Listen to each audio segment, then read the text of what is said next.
ओम उमा महेश्वराय नमः। आप सभी का हमारे YouTube चैनल पर हार्दिक स्वागत है। दोस्तों, आइए आज जानते हैं माता सबरी की कथा।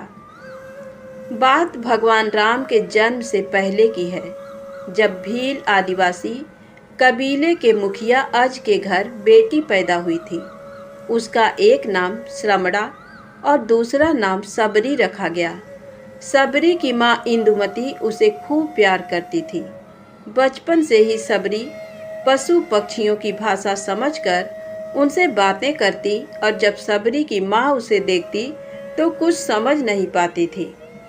कुछ समय बाद एक पंडित ने सबरी के परिवार को बताया कि वो आगे चलकर सन्यासी बन सकती है। इस बात का पता चलते ही सबरी के पिता ने उसका रिश्ता तय कर दिया। जैसे ही शादी का दिन नजदीक आया, सबरी के घर वालों ने खूब सारी बकरियां और अन्य जानवर घर के पास लाकर बांध दिए। एक दिन सबरी की माँ जब उसके बाल बना रही थी तो उसने माँ से पूछा, इतने सारे जानवर हमारे घर क्यों लाए गए हैं? तब माँ ने जवाब दिया, बेटी, तुम्हारा विवाह होने वाला है, इसलिए हम लोगों ने इनका इंतजाम बलि के लिए किया है। तुम्हारी शादी के दिन ही बलि प्रथा होगी और फिर इनसे स्वादिष्ट भोजन बनाकर सबको परोसा जाएगा। ये सब सुनकर सबरी दुखी हो गई। काफी देर तक सबरी ने उन जानवरों को आजाद करने के बारे में सोचा। सोचते सोचते सबरी के मन में हुआ कि अगर ये जानवर यहाँ नहीं होंगे तो इनकी बलि रुक सकती है। ऐसा नहीं हुआ तो मेरे घर से कहीं चले जाने पर ही ये बलि रुकेगी। जब मैं ही नहीं रहूंगी तब ना विवाह होगा और ना ही बलि प्रथा। इससे मासूम जानवर बच जाएंगे। इसी सोच के साथ जानवरों को रखी गई जगह पर सबरी पहुंची। उसने सोचा कि उन्हें खोल देती हूँ, लेकिन वो ऐसा नहीं कर पाई। उसके बाद सबरी जंगल की तरफ भागने लगी। भागते भागते सबरी ऋषिमुख पर्वत पहुंच गई। वहां करीब 10,000 ऋषि रहा करते थे। सबरी को लगा कि वो भी इसी जंगल में किसी तरह ऋषि मुनियों की सेवा करके अपना जीवन जी लेगी। वो चुपचाप उसी जंगल में एक हिस्से में किसी तरह से रहने लगी। सबरी रोजाना ऋषि मुनियों की झोपड़ी के आगे झाड़ू लगाती और हवन के लिए लकड़ियां भी लाकर रख देती।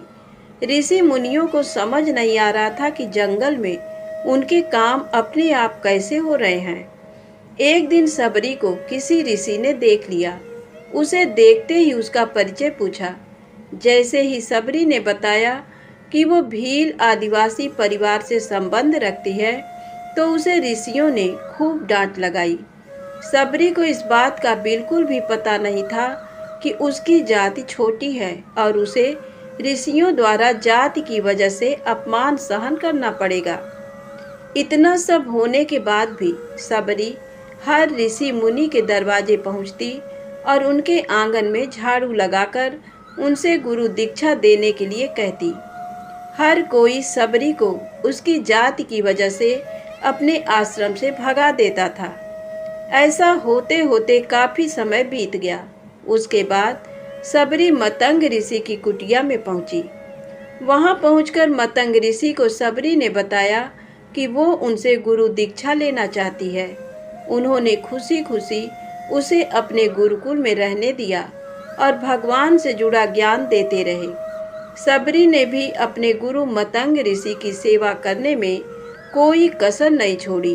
वो गुरुकुल के भी सारे काम करती थी। सबरी से खुश होकर मतंग ऋषि ने उसे बेटी मान लिया था। समय के साथ मतंग ऋषि का शरीर बूढ़ा हो गया।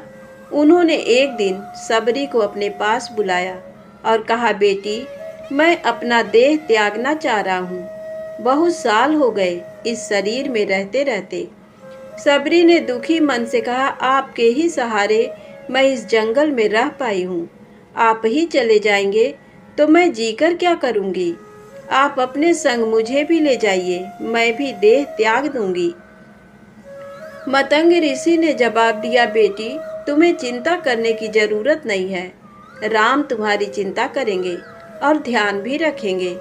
सबरी ने राम का नाम सुनने के बाद पूछा, वो कौन है और उन्हें मैं किस तरह से ढूंढूंगी? तब मतंग ऋषि ने बताया, राम कोई और नहीं भगवान है। वो तुम्हें सारे अच्छे कर्मों का फल देंगे। तुम्हें उन्हें ढूंढने की कोई जरूरत नहीं है।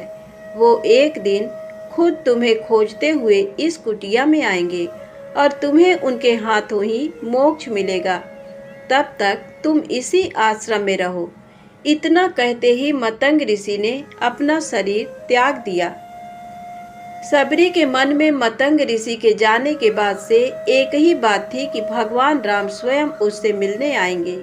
वो रोज भगवान राम से मिलने के लिए बाग से अच्छे अच्छे फूल लाकर पूरा आश्रम सजाती और भगवान के लिए बेर तोड़कर लाती। भगवान के लिए बेर चुनते हुए सबरी उन्हें चख लेती थी ताकि भगवान वो सिर्फ मीठे बेर ही दे। रोजाना सबरी इसी तरह भगवान के दर्शन की आस में फूल और बेर इकट्ठा करती रहती थी। इसी तरह इंतजार में कई साल बीत गए। सबरी का शरीर एकदम वृद्ध हो गया।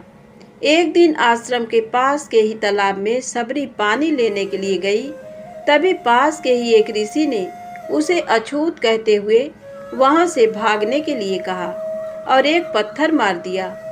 वो पत्थर जब सबरी को लगा तो उसे चोट लगी और खून बहने लगा। बहते हुए खून की एक बूंद उसी तालाब के पानी में गिर गया। तभी पूरा तालाब का पानी खून में बदल गया। ये सब होता देखकर ऋषि ने सबरी को ही डांटा और कहा कि पापिन, तुम्हारी वजह से पूरा पानी खराब हो गया। रोज ऋषि उस पानी को साफ करने के लिए अपनी कई तरह की विद्याओं का इस्तेमाल करते। कई सारे जतन करने के बाद भी कुछ नहीं हुआ। फिर उन्होंने गंगा जैसी कई पवित्र नदियों का जल भी उस तालाब में डाला। फिर भी तालाब का पानी साफ नहीं हो पाया और वो खून जैसा ही रहा। कई सालों तक तालाब के पानी को साफ करने की कोशिश के बाद भी कुछ काम नहीं आया तो ऋषि ने थक कर सब कुछ छोड़ दिया। इस घटना के कई सालों के बाद भगवान राम अपनी पत्नी सीता के हरण के बाद उन्हें ढूंढते हुए उसी तालाब के पास पहुँचे। ऋषि मुनियों ने उन्हें पहचान लिया। भगवान को वहां देखकर ऋषियों ने तालाब का पानी साफ करने के लिए भगवान को अपने पैर उसमें डालने के लिए कहा, लेकिन पानी जैसे का तैसा ही था। ऋषि मुनियों ने भगवान से भी कई अन्य जतन करवाए, लेकिन वो पानी जस का तस खून जैसा ही रहा। तब भगवान ने ऋषियों से पानी के रक्त में बदलने की कहानी पूछी। तब ऋषि ने सबरी को पत्थर मारने वाली सारी बात बता दी। उसके बाद कहा कि वो महिला ही अपवित्र है, छोटी जात की है, इसलिए ये सब हुआ है। उसी वक्त भगवान राम ने कहा, ये सब आप लोगों के खराब वचनों से हुआ है। सबरी को इस तरह के शब्द बोलकर आप लोगों ने उसे नहीं बल्कि मेरे दिल को घायल किया है। इसी घायल दिल के रक्त का प्रतीक ये तालाब का लाल पानी है। आगे भगवान राम बोले, कहाँ है वो माई, मैं उनसे मिलना चाहता हूँ। तब तक सबरी उसी तालाब के पास पहुँच जाती है। इस दौरान सबरी के पैर को ठोकर लगती है और कुछ धूल उस तालाब में गिर जाती है। तभी सारा पानी साफ हो जाता है। भगवान सबसे कहते हैं कि देखिए, आप लोगों ने क्या कुछ नहीं किया, लेकिन पानी साफ नहीं हो पाया। अभी सिर्फ इनके पैर की थोड़ी सी धूल ने ही तालाब का पानी साफ कर दिया। भगवान राम को सबरी पहचान चुकी थी। उन्हें प्रणाम करके सबरी ने कहा, भगवान, आप मेरे साथ कुटिया में चलिए। भगवान भी खुशी खुशी सबरी के साथ चल पड़े। फूलों से सबरी ने भगवान राम का स्वागत किया। वो सीधे बेर तोड़ने के लिए बाग गई और चख चख कर उनके लिए बेर लेकर आई। उन्होंने बड़े ही प्यार से भगवान राम और उनके भाई लक्ष्मण को बेर दिए। भगवान राम ने भी उतने ही प्यार से उन बेर को खाना शुरू किया। तभी बेर देखकर मुंह बनाते हुए लक्ष्मण जी ने कहा, भैया ये बेर जूठे हैं, इन्हें आप कैसे खा सकते हैं? भगवान ने जवाब दिया, लक्ष्मण ये जूठे नहीं बल्कि बहुत मीठे हैं। सबरी माई हम सबके लिए ये बहुत प्यार से तोड़कर लाई है। इतना कहकर भगवान राम प्यार से उन बेर को खाने लगे।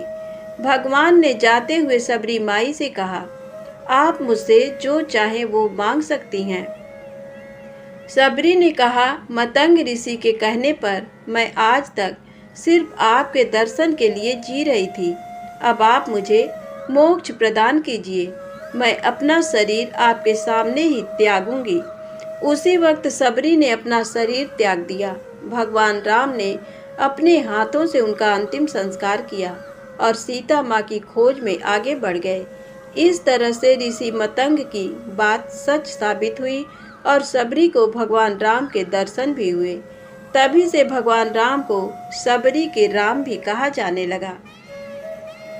इस कहानी से हमें यही सीख मिलती है, सच्ची श्रद्धा हो तो भगवान के दर्शन जरूर होते हैं। धन्यवाद।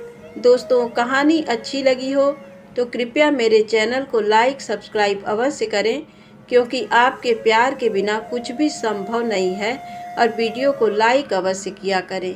धन्यवाद। जय माता दी, जय भोलेनाथ।